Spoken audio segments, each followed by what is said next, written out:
লেখাপড়া শেষ হলো, নিজের পায়ে দাঁড়ালেন, ক্যারিয়ারেও বেশ ভালো সেটেল হয়ে গেলেন। কিন্তু যখনই বিয়ের কথা আসছে, তখনই কি সব ভেস্তে যাচ্ছে? বয়স ৩০, ৩২ বা ৩৫ পার হয়ে যাচ্ছে। অথচ হাজার চেষ্টা করেও কি আপনার বা আপনার সন্তানের বিয়ের কোনো ভালো সম্বন্ধ পাকা হচ্ছে না?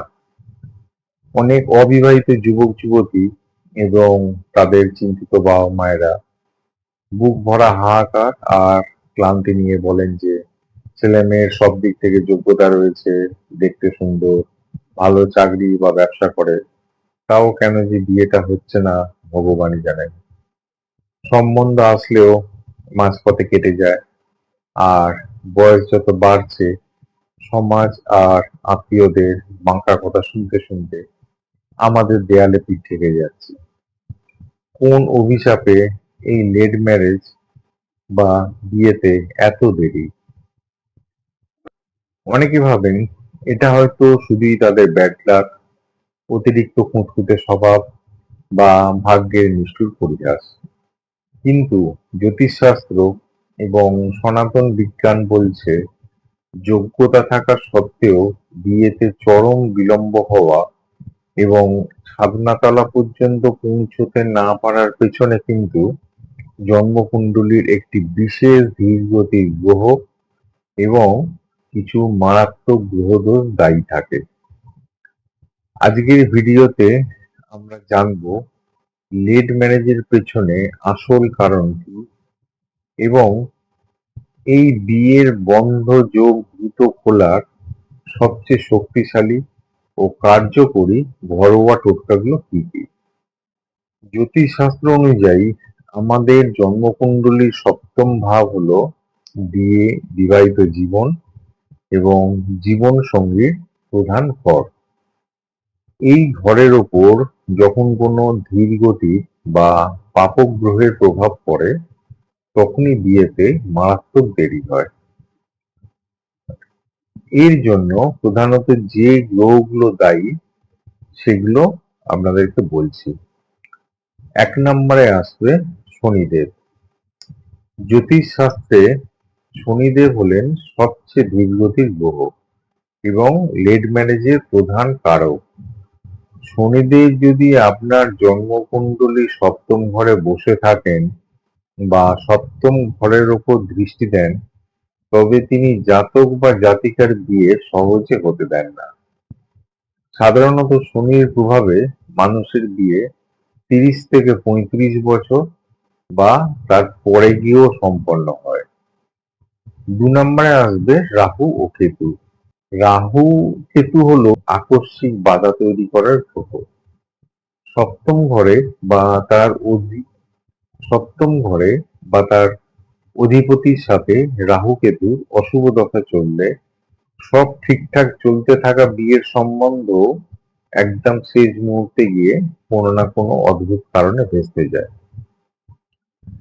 ৩ নম্বরে আসবে দুর্বল বৃহস্পতি বা শুক্র। মেয়েদের বিয়ের মূল কারক হলেন দেবগুরু বৃহস্পতি এবং ছেলেদের বিয়ের কারক হলেন শুক্র।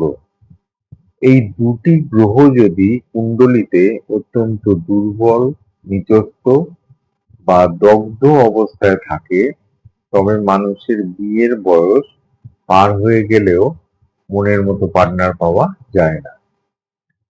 এই বাধাগুলো দূর করতে এবং নিজের জীবনে দ্রুত বিয়ের সানাই বাজাতে ৪টি পরীক্ষিত ও অত্যন্ত শক্তিশালী ঘরোয়া টোটকার কথা আপনাদেরকে জানাবো। ১ নাম্বার হলো, যে সমস্ত মেয়েদের বিয়েতে শনি বা বৃহস্পতির কারণে দেরি হচ্ছে, তারা প্রতি বৃহস্পতিবার স্নানের জলের বালতিতে ১ চিমটে পেশা হলুদ মিশিয়ে স্নান করুন।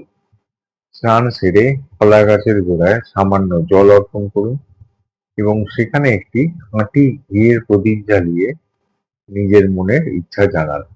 এটি দেবগুরু বৃহস্পতিকে দ্রুত জাগ্রত করে বিয়ের যোগ তৈরি করে। ২ নম্বর পয়েন্ট কি? না, যে সমস্ত ছেলেদের বিয়ের বয়স পার হয়ে যাচ্ছে কিন্তু ভালো পাত্রী পাচ্ছেন না, তারা প্রতি শুক্রবার নিজের জামা কাপড়ে একটু ভালো সুগন্ধি বা পারফিউম অবশ্যই ব্যবহার করবেন। চন্দনের সুগন্ধ হলে খুব ভালো হয়। এর পাশাপাশি শুক্রবারে কোনো মন্দিরে বা অভাবী মানুষকে সাদা রঙের মিষ্টি দান করুন। এটি বিয়ের কারক শুভ গ্রহকে বলবান করে তোলে। ৩ নাম্বার টোটকাটা কি? না, ৩ নাম্বার টোটকাটা বলছি।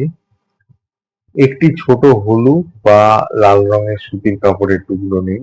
তার মধ্যে ৭টি গোটা লবঙ্গ, ৭টি ছোট এলাচ, একটি হলুদের গাঁট এবং একটি রূপোর কয়েন বা ছোট রূপোর টুকরো রাখুন। এবার এই কাপড়টি একটি পুঁটলি বানিয়ে আপনার শোয়ার ঘরের উত্তর পূর্ব কোণে, যাকে আমরা ঈশান কোণ বলি, অথবা বালিশের নিচে রেখে দিন। এটি চারপাশের নেতিবাচক শক্তি দূর করে দ্রুত বিয়ের সম্বন্ধ পাকা করতে সাহায্য করে। ৪ নাম্বার, লেট ম্যারেজের বাধা কাটানোর সবচেয়ে বড় ওষুধ হলো মহাদেবের শরণাপন্ন হওয়া। প্রতি সোমবার বা শনিবারে কোনো শিব মন্দিরে যান। সেখানে তামার পাত্রে কাঁচা দুধ ও জল মিশিয়ে মহাদেবের অভিষেক করুন।